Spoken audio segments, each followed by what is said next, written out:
Hi friends, welcome to Siri's daily blog. ఈరోజు special palak paneer curry.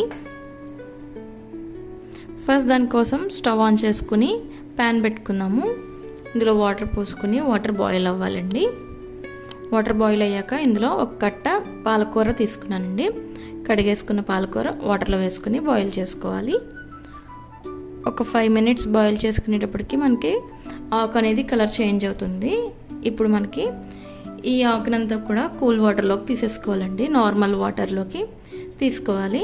ఇలా చేయడం వల్ల ఆకు అనేది బ్లాక్గా అవ్వకుండా ఉంటుంది. నెక్స్ట్ స్టవ్ ఆన్ చేసుకుని కడాయి పెట్టుకొని ఆయిల్ వేసుకోవాలి. ఆయిల్ హీట్ అయ్యాక ఇందులో 1 ఇంచ్ దాల్చిన చెక్క, ఒక 3 లవంగాలు, ఒక ఇలాచి ఇవి వేసుకొని ఫ్రై చేసుకోవాలి. ఇవి ఫ్రై అయ్యాక కట్ చేసుకున్న ఆనియన్స్ వేసుకోవాలి. పెద్ద ముక్కలే కట్ చేసుకోవచ్చు. ఒక 2 ఆనియన్స్ తీసుకున్నాను. ఇవి ఫ్రై చేసుకోవాలి. ఇవి ఇలా ఫ్రై అవుతున్నాయి కదా, ఇప్పుడు ఇందులోనే ఒక 2 టమాటోస్ కూడా తీసుకుని అవి కూడా వేసుకుని ఫ్రై చేసేసుకుందాము. ఇలా ఆనియన్స్ టమాటోస్ కూడా ఫ్రై అవుతున్నప్పుడే ఇందులో కొంచెం జీడిపప్పు వేసుకుందాము. ఇవంతా కూడా బాగా ఫ్రై చేసుకోవాలి. ఇది బాగా ఫ్రై అయింది కదండి, స్టవ్ ఆఫ్ చేసుకుందాం. చల్లారక మిక్సీ గిన్నెలోకి తీసుకుందాము. జార్లోకి తీసుకున్నాం. దీంతో పాటుగానే ఇప్పుడు మనం ముందుగా ఉడకబెట్టుకున్న పాలకూర కూడా వేసుకుని పేస్ట్ చేసుకోవాలి.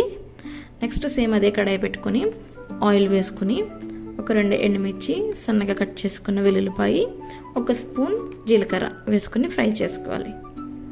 ఈ ఫ్రై అవుతుండగా మనం ఒక 1/2 స్పూన్ అల్లం వెల్లుల్లి పేస్ట్ కూడా వేసుకోవాలి. ఇవి బాగా ఫ్రై అయిన తర్వాత మనం ముందుగా మిక్సీ పట్టుకున్న పాలకూర, ఉల్లిపాయ, టమాటో పేస్ట్ని వేసుకుని ఆయిల్లో బాగా ఫ్రై అయిపోవాలి. కొంచెం ఫ్రై అవుతుంది కదండి, ఇప్పుడు ఇందులోనే టేస్ట్కి సరిపడగా సాల్ట్, కారం, కొంచెం వాటర్ వేయడం క్లిప్ మిస్ అయింది, సారీ అండి. కొంచెం వేసుకుని బాయిల్ అవుతుండగానే మనం సన్నగా క్యూబ్స్గా కట్ చేసుకున్న పన్నీర్ ముక్కలు కూడా వేసుకుందాము. కొంచెం బాయిల్ అయ్యాక ఇందులోనే కొంచెం బటర్ కూడా వేసుకోవాలి. టేస్ట్ బాగుంటుంది బటర్ వేసుకోవడం వల్ల. వేసుకొని ఒకసారి మిక్స్ చేసుకుందాము.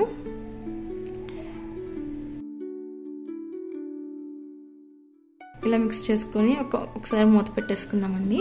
ఒక 10 minutes ఆగి మూత తీసి చూద్దాము. చూసారా, ఆయిల్ అంతా పైకి తేలిపోయి గ్రేవీ కూడా చిక్కబడింది కదండి. కర్రీ అనేది రెడీ అయిపోయిందండి. బౌల్లోకి తీసేసుకుందాము. ఈ పాలక్ పన్నీర్ కర్రీ చపాతీతో చాలా బాగుంటుందండి. టేస్ట్ చపాతీకి ఈ పాలక్ పన్నీర్ పర్ఫెక్ట్ కాంబినేషన్ అండి. చాలా బాగుంటుంది. మీరు కూడా ట్రై చేయండి. ట్రై చేస్తే ఎలా వచ్చిందో కమెంట్ చేసి చెప్పండి. అండ్ లైక్ చేయండి, సబ్స్క్రైబ్ చేయండి. Thank you for watching.